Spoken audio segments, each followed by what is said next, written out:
તૈયારીઓ થઈ રહી છે ત્યારે બોટાદના ગઢડાના છેવાડાના ગામ રાયપરમાં આઝાદી પછી ક્યારેય પણ ચૂંટણી થઈ નથી. લોકો ઇલેક્શન નહીં સિલેક્શન કરીને ગામના સરપંચ ઉપસરપંચની નિમણૂક કરે છે ત્યારે ફરી વખત રાયપર ગ્રામ પંચાયત સમરસ થઈ છે. જોકે રસ્તા અને પાણીનો પ્રશ્ન વર્ષોથી ગામ લોકોને સતાવી રહ્યો છે ત્યારે નવા સરપંચ ઉપસરપંચ પાસેથી ગામના વિકાસના કામો થાય તેવી આશા રાખી રહ્યા છે. આસપાસના ગામડાઓ સાથે રસ્તો જોડતા પાકા રસ્તા બનાવવામાં આવે, ગામને પીવાનું અને પિયતનું પાણી મળી રહે એ ગામ લોકોની માંગ છે. એટલું જ નહીં, ગામમાં શિક્ષણ આરોગ્ય કેન્દ્રની ખૂટતી સગવડો પૂરી પાડવામાં આવે તેવી પણ માંગ છે.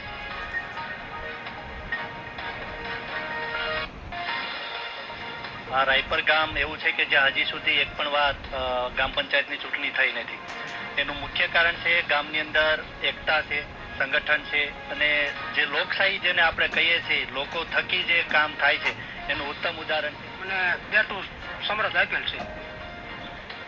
તમને ગામ લોકોએ સરપંચ તરીકે તમારી પસંદગી કરી છે, ચૂંટણી પણ નજીક થઈ, કેવો આનંદ છે, શું કહેશો? આનંદમાં હું છે ગામનો આભાર વ્યક્ત કરું છું. મને કે બેઠું સમરસ આપ્યું, ગામનો આભાર માનું. તમારા ગામની અંદર કેટલા સમયથી ક્યારે ચૂંટણી થઈ છે? ના, અમારા ગામમાં રાજા સાહેબ પછી ચૂંટણી કોઈથી થઈ નથી. ખાસ કરીને ગામ લોકોએ તમારી માટે અપેક્ષા રાખી છે, તમારી માટે ભરોસો મૂકીને તમને સરપંચ બનાવ્યા છે. તમે કેવા કામોને પ્રાધાન્ય આપો, કેવા કામો કરશો? જો મારે એક રોડ રસ્તા બનાવવાના છે અને એક પાણીનો પ્રશ્ન છે, એ હલ કરવાનો છે. ગામના વિકાસના કામ આપે એટલે જેની ઉપર જે વિશ્વાસ મૂકે એ લોકો જ સમરસ થઈ અને ગામના કામ કરે છે. આ વખતની ટર્મમાં મારા ગામની અંદર ઉપસરપંચ તરીકેની જવાબદારી મને આપવામાં આવી છે અને સરપંચ તરીકે અમારે ભાઈ શ્રી અમકુભાઈને જવાબદારી આપવામાં આવી છે. તો ગામ લોકોએ જે અમારી પાસે એવી આશા રાખે છે કે જે પ્રાથમિક સુવિધા પાયાના જે કામ છે તે અમારે એક મેઇન પ્રશ્ન, કોઈ પણ આજુબાજુના ગામને જોડતો એક પણ અમારે પાકો રસ્તો નથી, તમામ કાચા રસ્તા છે. પછી બીજું, એક ગામની અંદર ખેતી અને પીવાના પાણીની બે પ્રશ્ન છે. એક વીજળી.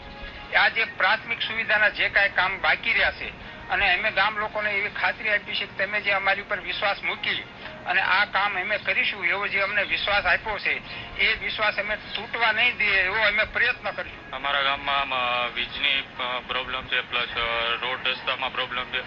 તો જે સમરસ અત્યારે ચૂંટણી થઈ છે એમાં અમે સરપંચ ઉપસરપંચ કમિટી પાસે એ જ અપેક્ષા છે કે જલ્દીથી ગામનો વિકાસ થાય અને સુખ સુવિધા જે પ્રાથમિક પાયાની જે જરૂર છે એ પૂરી થાય.